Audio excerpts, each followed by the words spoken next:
elasticity, some kind of gluteness out of it. It makes good tortillas.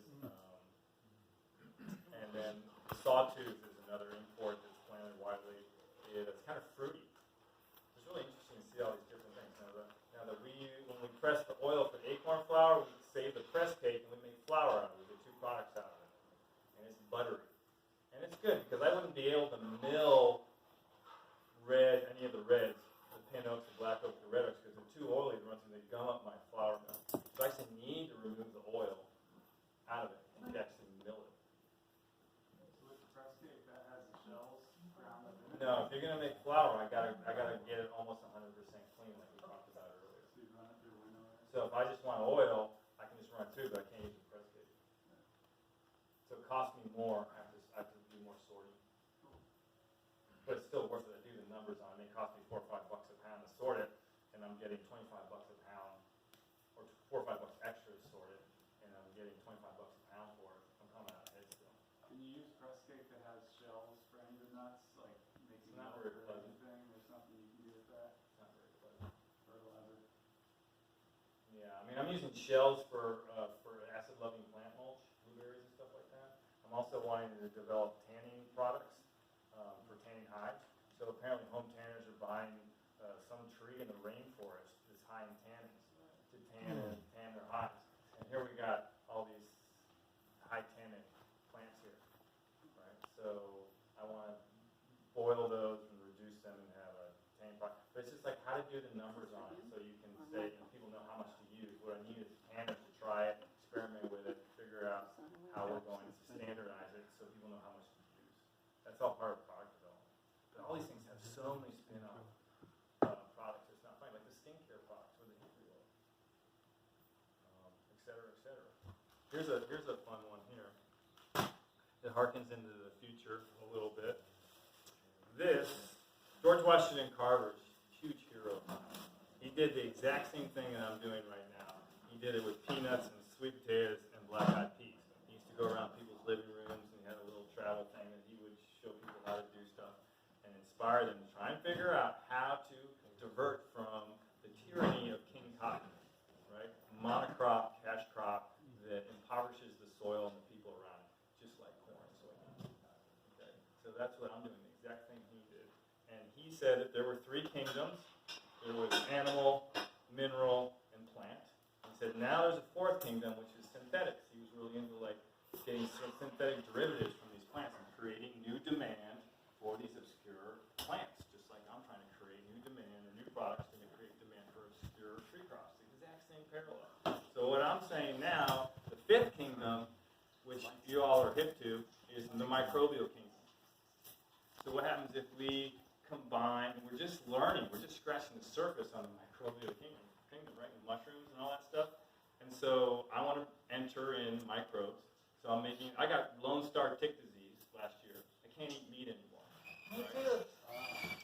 Sucks. You got a dry mouth? Anyway, so I can't eat red meat. So I'm working real hard on tempeh products using acorns. And they're phenomenal. They're phenomenal. So the thing with the aspergillus is not as aggressive as the one I have in my hand here that I want to show you, that I want to introduce. You're a big fan here too.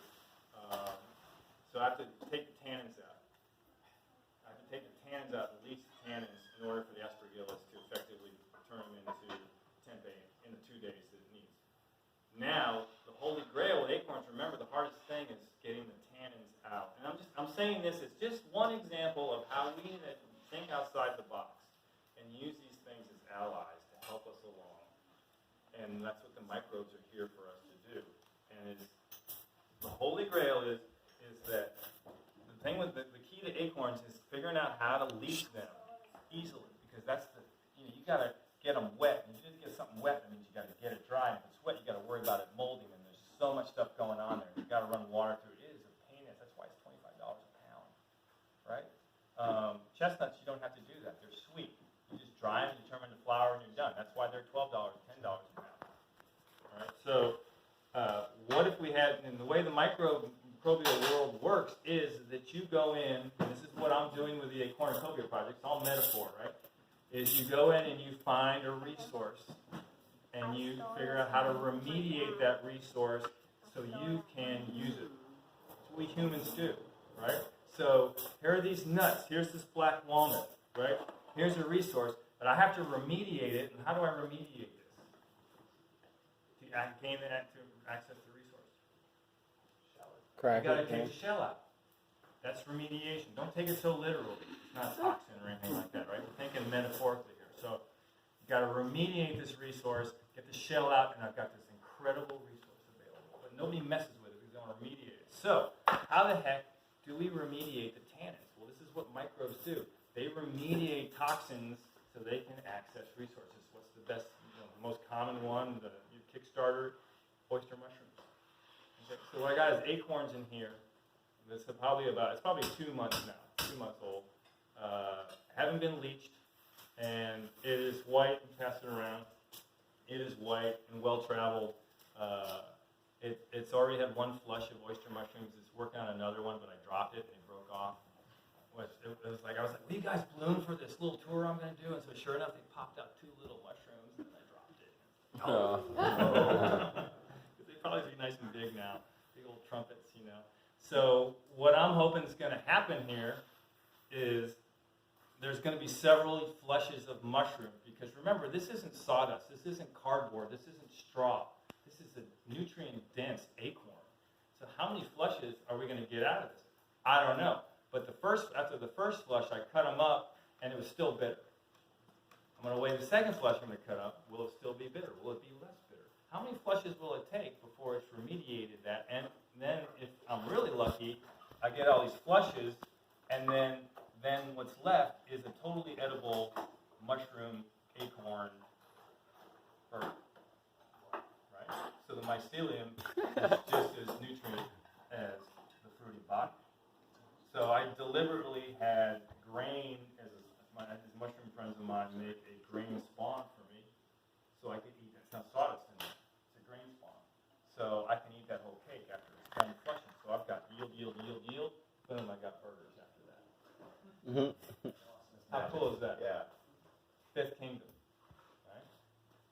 So this is it gives me chills up and down my spine just talking about that. That's not vegan though. It's so exciting. Fungi, they're not in the plant, kingdom anymore. He's a tregan. It's a treat. I don't care about vegan, dude. I protest vegan. We want to be treated. And mushrooms are very treated. 2 thumbs up for treated. So I'm curious, how did you make this? This is acorn flour, and you put. It's not flour. It's a coarse ground. Okay. Flour would be too fine. It would be too anaerobic. You got to have air pockets in there. Okay. All right. So it's coarse ground, and that will be an experiment where we got to figure out the right size granule of acorn. But all of a sudden, you don't have to leach anymore, and you're eating mushrooms. You're snacking on mushrooms until your burgers are ready. Because I got quite a bit of infrastructure it takes to leach acorns. Not a lot. I mean, an acorn leaching tank for me now. I've got what I call the acorn dialysis machine. Is what I'm working on, and this is the membrane. If anyone's interested in acorn, this is the one. I'm not an acorn expert, but this is the one that I love the most. And this is like what little ladies put on the inside of their curtains. You get it at the fabric shop. It's like a sheer nylon thing. It's great. It doesn't absorb oils and get rancid. Washes clean. It has just the right mess. And this is kind of what I filter the water through to leach out the tan. So I'm using forced water. I'm using a $15 aquaponics pump, and I'm forcing the water through the acorns through that in a 5-gallon bucket in a larger tank. But that's a whole other discussion. So I am now at a scale ready to build it up. But I don't know if this is good. I don't know who's doing acorn. Anybody doing acorn around here? So I'm just let me know if I'm getting anywhere. But I'm doing about 5 pounds of acorn in 2 days. What do we have? Finished product. What is this? You mean like 2 days? kernels? At the end of what I've got with my system, I can do every 2 days. I can do 5 pounds of finished acorn product. That's incredible. Is that good? That's fantastic. Yeah. Usually it takes me a week of soaking and decanting, doing it that way. And for how much? for a half-gallon jar full, or how big the bucket is I use. Yeah, so this is maybe 2 pounds, 2.5 pounds, maybe twice as much. So it's a real simple, costing $15 pump. And I want to scale it up to, I've got a 5-gallon bucket into a 55-gallon plastic drum, halfway. And I want to take that 55-gallon drum, put it in a 200-gallon tote, and all of a sudden maybe I can do 20 pounds in 2 days. Now I can bring it down to $10. And I'm just saying this because I think it's possible, and it's simple, and it's accessible. We just got to use, and then my friend Himbley Mike's like, why don't you just use reverse osmosis? So we're going to try that. Why not use reverse osmosis? You know, it's there. It's not that expensive. So we just got to be trying this thing. We need, I'm throwing these ideas out at you because we need as many eyes in the herd as possible. You all have coming up with your own talents and your own skills and your own creativity, and you got your friends. And the more this gets out, the more we can start working together. Now going back to working together, the co-op and the marketing co-op, I don't know what it looks like, but the whole cornucopia thing, my idea is that it's not, there's no entity to it. There's nothing to it. It's, my friends call it some kind of like weird druid, something or other, mist in the forest. And it's really just kind of like, it's like a brand. What is a brand? Brand is marketing. Would it be practical or relevant to have an all-encompassing umbrella brand and all these little nutteries everywhere? Would that be beneficial? Kind of like the Mennonites, where all the businesses are called Yoders, right? Because they have the same name, and they go up buying same marketing, everything's a Yoder Jam or Yoder House or whatever like that. And so what if we had a cornucopia, some brand, and that's that cooperative marketing? Is there a use for that? I don't know. That's just a question, right? That's something that we have to mull around. Do we want to have our own independent, I want my name or the name of my farm, or do we want to be part of a bigger co-op? And that'll be an individual decision. The problem is, I think, trademarking. I mean, you could have somebody using your brand and not, carrying a reputable product, or not, conducting business regularly. That's where it gets complicated. And that's, You have to have standards, you have to have inspectors, and you have to blah, blah, blah. That opens up a whole new host of things, but you have to weigh up, is that worth it? What's the bigger mission here? And the good is that we're trying to save the human race. So a little inconvenience might not be a bad thing.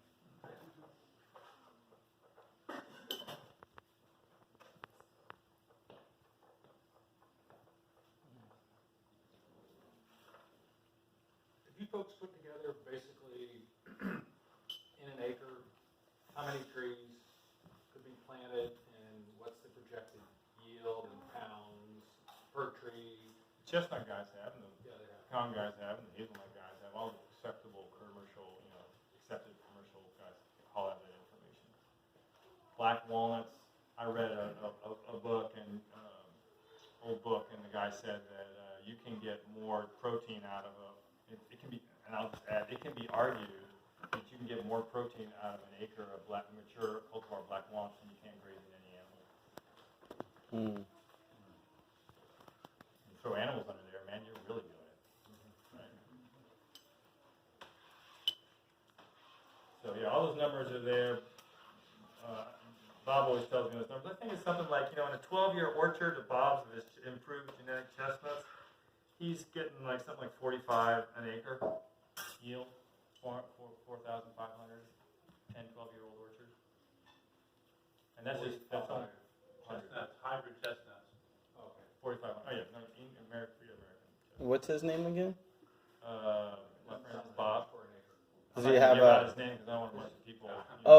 So he doesn't have like a nursery or anything like that where you can get trees or. Okay. Now, I've cultivated a relationship with him over the last 7 years because I met him at a conference, been up to his place.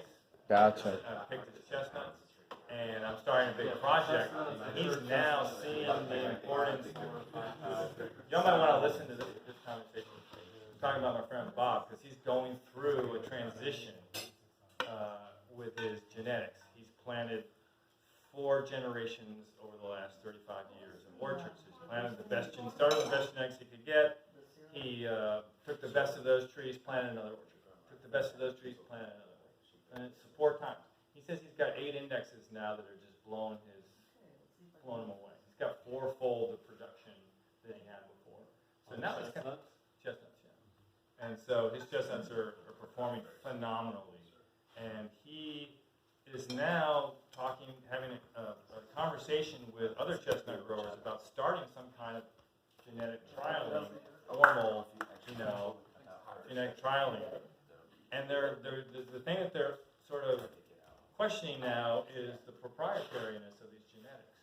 And are they just going to give them away, or are they going to maintain some kind of control over them? Because if you've been working hard on this, this has been his life. What does he deserve, right? Did that take him 20 years?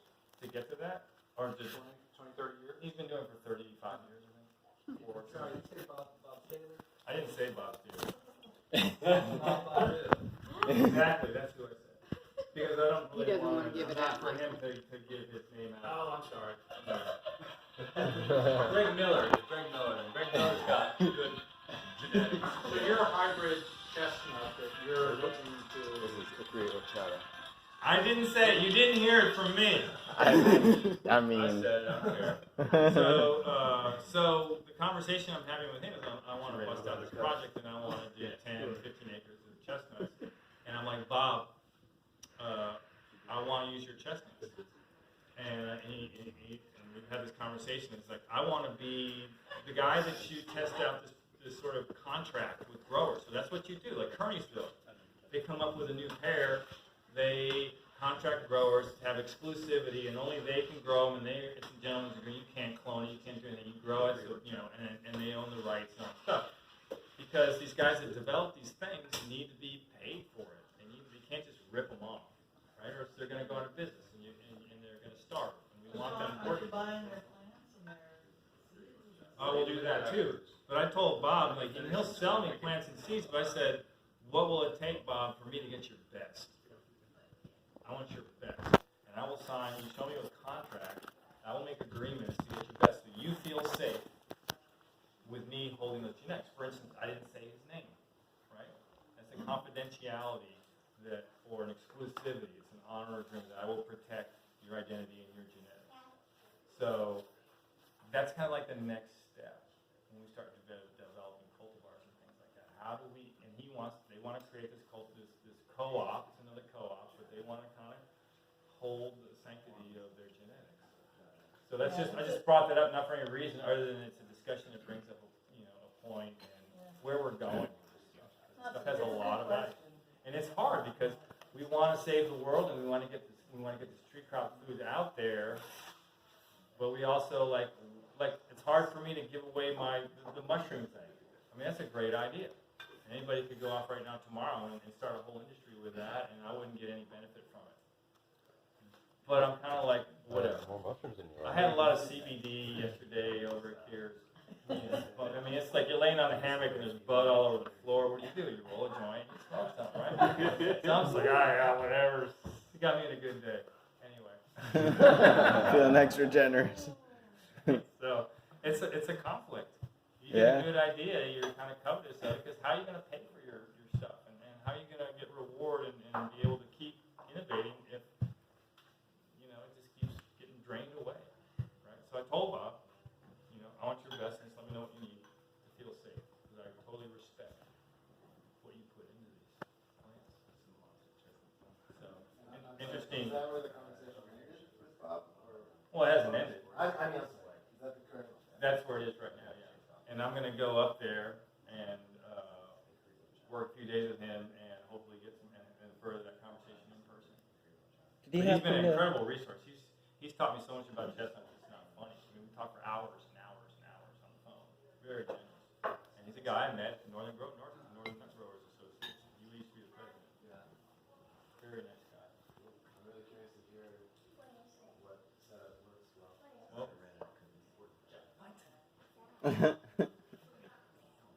those cookies were all right, huh? Yeah, fantastic. The reason why I ran out because I had eaten them. Did you happen to ask it about particular cultivars that, I know he's like 4 generations out now, but which were the champions from the original ones he got from Greg?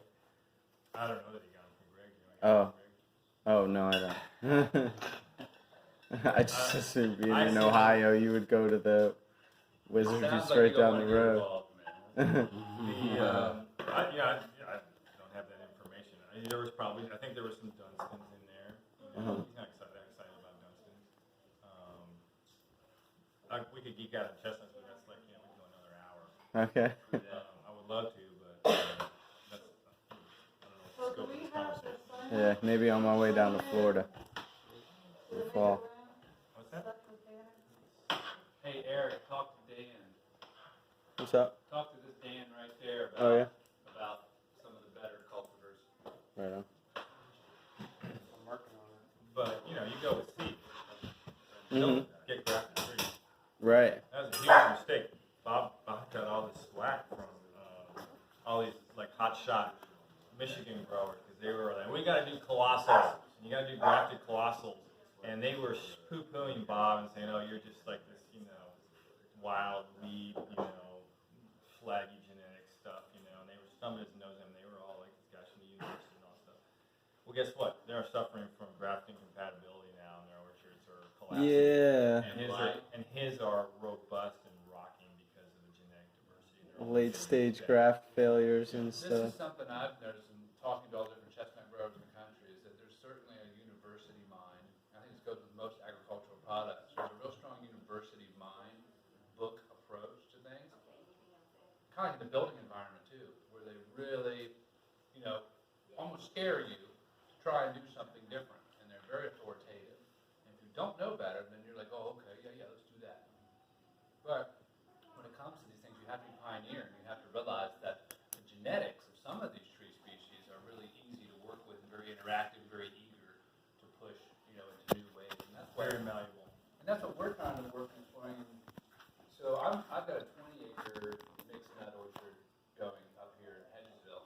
It was an old cornfield that, has turned into what we call weeds now. I got all my trees in there. I'm going around and I've wood chipped around every single tree, 8 to 10 inches deep by 3 to 4 feet wide, every single tree, right? And then I'm letting all the weeds grow up. Most people would freak out, tell me I was crazy, you shouldn't be doing that. So you've got to start to come up with your own understanding of how to transition and work with these systems in ecological and economic ways. And going through universities a lot of times is too straight and narrow. Very compartmentalized and very top down. Yeah, very, very egotistical. We got a lot of ego. Yeah. I don't know. I'm having a hard time growing the hay between the rows because it just doesn't look good. Quit growing hay. Doesn't look good. It doesn't look neat and orderly. Yeah, but weeds, they don't need to look neat and orderly. They look great, all tussled. I just destroyed my views. Wow. All you have to do is call it a meadow instead of a pasture in Oh, your I area. like that. It's a There meadow. you go. I like I just felt a shift in your. The chestnut, the native chestnut meadow. There you go. although So, they're shiny. case in point. Now, this may be woo-woo. I've been growing pears for 30-some years in a very wild state. Looks like the old fields, growed up, Elaeagnus, goldenrod, everything growing there. It can be hard to manage. A couple of years ago, I've had fire blight. Fire blight is the scourge of the pear industry. A couple of years ago, I had fire blight come in like I've never seen before. I mean, it turned my trees black, all of them. I ended up cutting a third of the wood out of my orchard, and I started noticing something. It's like you never really know with trees because they're just too big. There's just too many variables. You just can't compartmentalize trees and make a viable theory because they work over years. Things that happened 2 years ago might affect them. You just don't know. So you just have your gut feeling. And I have a personal relationship with these plants. And what I saw was after I cut all the wood out of my trees, as I noticed it was just the wood on top that got cut out. And that all the low scaffolds were fine. And it wasn't a complete, I thought they were all gone. 30 years of my work with the trees were gone. And what I started realizing was I have all this goldenrod, and I have mullein, and I have sumac, and I have Elaeagnus, and I have echinacea, all these plants, meadow, growing under my trees. And I only mow them when I need to work them. And I need to pick or prune or move a ladder around just for practice. Otherwise, I'll let it grow. Well, how much? And this is not an answer. It's just maybe it's just a question. What effect did all those complex relationships of all those plants with my trees affect the immunity of my trees? Because it looks like the fire blight came down and something came up and met it, right? And so you read Stammett's book. Have you read Stammett's book, Mycelium Running? Yeah. How awesome is that? It's a good one. Okay, so it's one to make sure mine go kook, right? And they talk about a bug pressure on one side of a forest coming, and the trees on the other side of the forest almost immediately responding with defense mechanisms. And how could they even know that those trees were there other than that there's this whole network of communication? On and on and on. Reasons for me to believe that my plants are working together in my system, and a system that has, case in point, I'll go down to a NAFEX conference in Georgia, and there's a peach orchard, and I'm like, where's the grass? There's no grass. There's just fire ants. Okay?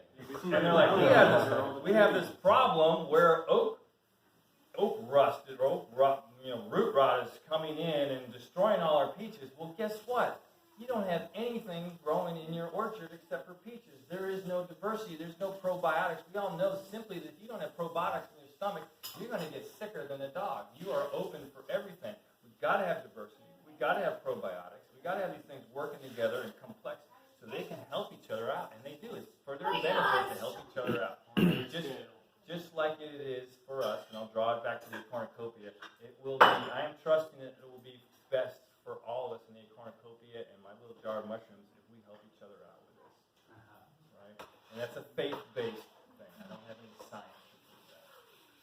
From gut feeling. And I don't want to be in any other kind of world anyway. Okay? I'll go back to the mothership. If I can't be in a world, we're not helping each other. That's what us aquariums do. We just get the hell out and go back to aquariums. What was the name of the book you said we should read? Mycelium Running. Mycelium Running. Running. Paul Stamets. Yeah, that's a must read if you're going to get into perennial His stuff. TED Talk's really good too. Yeah. Mm-hmm. Did Night Owl tell you what this was? So you want to tell us what this is, Night Owl? Night Owl's my friend and co-pilot on this tour. We're having a ball mixing culinary. I'm thinking it's really important to have the information, but to have the food and the taste as an enhancement of it. He's just been doing. We rocked the Pop-Up Festival. Pop-Up Festival. Thank you, Michael, for having us. It was really supportive of us, and I think people dug the fact that we had treatsas, which were tree crop based pizzas. People were just like, what? And they dug it. It was awesome to see people's faces. Well, so I'll start at the top first, and a few autumn olives went around in a basket. That was just a little side treat. Picked them up on the way up here. And then there was a little plate that went around. It was our Tuscaloosa sampler based on a little after dinner treat. On in Tuscany, pears and chestnuts, and usually honey, but we had some sorghum from our friend in Hugeltown, Hickory Hill Farm. So that's what the little gooey brown stuff was. That's the traditional American molasses. And remember that the chestnuts were from Edward, who's a 16-year-old homeschooler that's got a little business foraging chestnuts around Blacksburg, who's continually frustrated because as the season goes on, more and more Asian families just camp under each tree, and he can't get any chestnuts. Just to give you a hint of what the demand is for chestnuts. He ships them all up and down the eastern United States. People order them. So these Really? are wild chestnuts? Yeah, they're feral Yeah. chestnuts. Once people plant in their yard. Yeah, people pay them $6 a pound, ship them fresh, plus shipping all over the eastern U.S. But he has to compete with all the Asians. And he's been doing this since he was 12 or 13, and now he's got his own sister in on it too. Yeah. And So now he's upper management. And how old is he? He's 16 now. 16? Yeah. Right on. This is his 4th season doing it. So. Nice. Right And on. then those were Want to partial work for pears him. from Bill's orchard that you just heard about up in Union, West Virginia. Those were Bartlett's, right? No, there's something else. I got 120 different varieties of pears, and that lost its tag. It's just some good yellow pear. And then then persimmon and acorn shortbread went around after that with a little hickory horchata. The H's are silent, but based on the Mexican drink, right? It's like a rice milk that's usually served cold with cinnamon and sugar, but we did a little hot version. So we pioneered that. We wanted to do it the pop-up festival. We couldn't pull it together, but we tried it at the end, and it was so good. It's like, so we've been doing the hickory milk horchata. It's really great. It's the best way I've drunk hickory milk so far. But hickory milk also makes great pastry creams and cheeses and other things too. So ice cream. And then Michael put out some pawpaw and pawpaw cake here after as we're closing out. You guys can just come in and do some.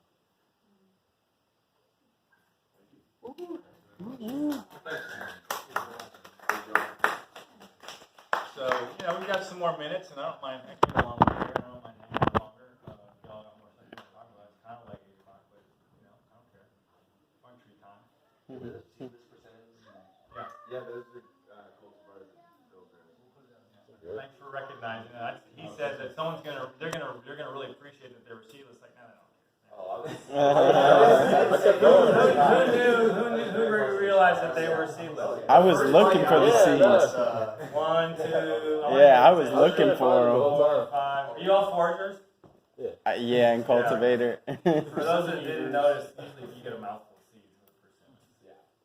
So that's great that you appreciate that, because it's a cultivar called meter, and what I've learned about